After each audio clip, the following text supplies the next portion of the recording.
മാന്യ പ്രേക്ഷകർക്ക് എൻ്റെ പ്രണാമം. എനിക്ക് ഇന്നലെ ഒരു പുസ്തകം കൊറിയറിൽ അയച്ചു തന്നത് ലഭിച്ചു. ആ പുസ്തകത്തിൻ്റെ പേര് എനിക്ക് ഒരു ഹിന്ദു ആകണം. എസ് രമേശൻ നായരാണ്. അദ്ദേഹം എൻ്റെ പുറംചട്ടയിൽ ഭംഗിയായിട്ട് എഴുതിയിട്ടുണ്ട്.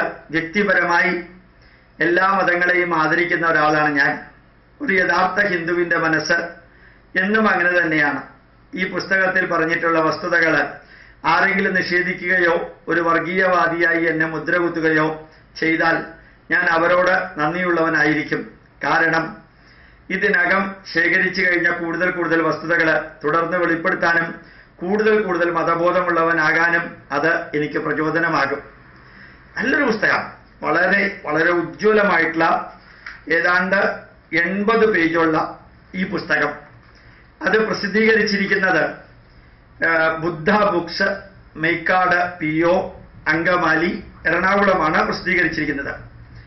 അതിന് വളരെ ഭംഗിയായിട്ടൊരു ഇൻട്രൊഡക്ഷനും കൂടി ബുദ്ധ ബുക്സുകാർ കൊടുത്തിട്ടുണ്ട്.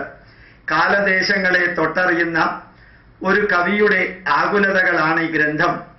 സൗന്ദര്യത്തെയും നോവുകളെയും കുറിച്ച് പാടുക മാത്രമല്ല, സഹജാതരെ നിദ്രയിൽ നിന്നുണർത്തേണ്ടതും തന്റെ ധർമ്മവും കർമ്മവുമാണെന്ന് അദ്ദേഹം തിരിച്ചറിയുന്നു.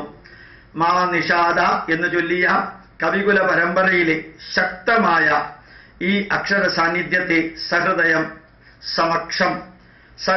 സമക്ഷം സമർപ്പിക്കുന്നു. ഇതില് ഞാൻ വളരെ വേഗത്തിലൊന്ന് ഓടിച്ചു നോക്കി, ഇനിയും യാത്രയുള്ളത് കൊണ്ട്. അതില് 65-ാമത്തെ പേജിൽ പെട്ടെന്ന് വായിച്ചപ്പോ കിട്ടിയ ഒരു വരി ഞാൻ നിങ്ങളോട് വായിച്ചു കേൾപ്പിക്കാം. മോദി ഭരണത്തിലേറിയതിനു ശേഷം ആദ്യമായി വന്ന ക്രിസ്തുമസ് ഞങ്ങൾക്ക് ഗ്രഹണത്തിന്റെ ക്രിസ്തുമസ് ആയിരുന്നു എന്ന് ഒരു മതപുരോഹിതൻ ചാനലുകളിലൂടെ മുതലക്കണ്ണീർ പൊഴിക്കുന്നുണ്ടായിരുന്നു. എന്ത് ഗ്രഹണമാണാവോ? പഞ്ചാംഗം എടുത്തു നോക്കിയിട്ട് അന്ന് ഒരു ഗ്രഹണവും കണ്ടില്ല. ഒരു വിദേശ ക്രിസ്ത്യൻ വനിതയുടെ നേതൃത്വത്തിലുള്ള മതഭരണവും മതാധിപത്യവും വിദേശ പണത്തിന്റെ കുത്തൊഴുക്കും മതപരിവർത്തന വ്യവസായവും നഷ്ടപ്പെട്ടതിലുള്ള ഏക്കം കാർമേഘ സംസ്ഥിത രാഹുവായി അദ്ദേഹത്തിന്റെ അത്യാഗ്രഹ മനസ്സിനെ മൂടിക്കാണും. അല്ലാതെ മറ്റെന്താണ്? ഒരു ഹിന്ദു ഒരിക്കലും ഈ രാഷ്ട്രത്തിന്റെ പരമാധികാരിയായി വരരുത്, അത്രയുള്ളൂ. വന്നപ്പോൾ അദ്ദേഹത്തിന്റെ മനസ്സിൽ അത് ഗ്രഹണമായി. അഹോ, എത്ര നല്ല മനസ്സ്, എത്ര ഉദാരമായ മതസഹിഷ്ണുത. അടുത്ത പാരഗ്രാഫ്. മദിരാശിയിൽ അടയാറിലെ പ്രഖ്യാതമായ കലാക്ഷേത്രം നശിപ്പിച്ചതാരായിരുന്നു?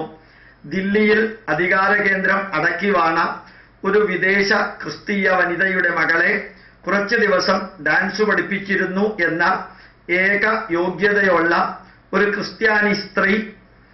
വ്യക്തമായ സാംസ്കാരിക നശീകരണ നിർദ്ദേശങ്ങളോടെ അവർ അതിന്റെ തലപ്പത്ത് നിയമിതയായി. യോഗ്യത മതം മാത്രം. ഭാരതീയ കലകളുടെ ഒടുങ്ങാത്ത ആ വിളഭൂമി രുക്മിണി ദേവി അരുണ്ടേലിനെ പോലെ അനുഗ്രഹീതയായ കലാകാരിയും കലാപ്രതിഭകളുടെ പോറ്റമ്മയുമായ ഒരു മഹതി ഭരിച്ചിരുന്ന മഹത്തായ സ്ഥാപനം.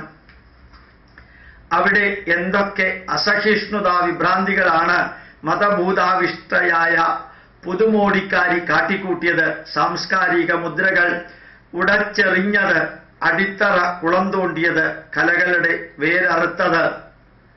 മുകളിൽ നിന്നുള്ളവരുടെ മൗനാനുവാദത്തോടെ നമ്മുടെ മഹത്തായ കലാപാരമ്പര്യത്തിന്റെ വേരറുക്കാനും എല്ലാം തകർത്ത് തരിപ്പണമാക്കുവാനും ഇങ്ങനെ എത്രയെത്ര മതനിയമങ്ങൾ. ഒന്നും അറിയാത്ത ഹിന്ദുവുണ്ടോ? ഇത് വല്ലതും അറിയുന്നു? ഇങ്ങനെയാണ് ഈ പുസ്തകം പോകുന്നത്. എനിക്ക് ഹൃദയസ്പർശിയായിട്ട് തോന്നിയ ഈ പുസ്തകത്തിന്റെ നിങ്ങളത് വാങ്ങിക്കണം. ശരിക്ക് ഈ പുസ്തകം കൂടുതൽ കോപ്പികൾ ആവശ്യമുള്ളവർ ബുദ്ധ ബുക്സുമായിട്ട് ബന്ധപ്പെടുക.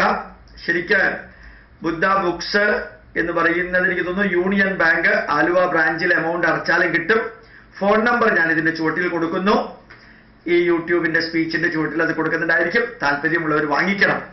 എന്താ കാരണം എന്ന് വെച്ചാൽ യഥാർത്ഥത്തിൽ നടക്കുന്നത് എന്താണെന്ന് ആരോടെങ്കിലൊക്കെ പറയുന്നവരും യൂട്യൂബിലൂടെയോ അല്ലെങ്കിൽ ഫേസ്ബുക്കിലൂടെയോ ഒക്കെ എഴുതി അറിയിക്കുന്നവർക്കും അറിയിക്കാൻ വേണ്ടത്ര കാര്യങ്ങൾ ഇതിനകത്ത് ഉണ്ട്. അതുകൊണ്ട് പഠിപ്പിക്കണം എന്നുകൂടി ഓർമ്മിപ്പിക്കുന്നു. പ്രണാമം, നമസ്കാരം.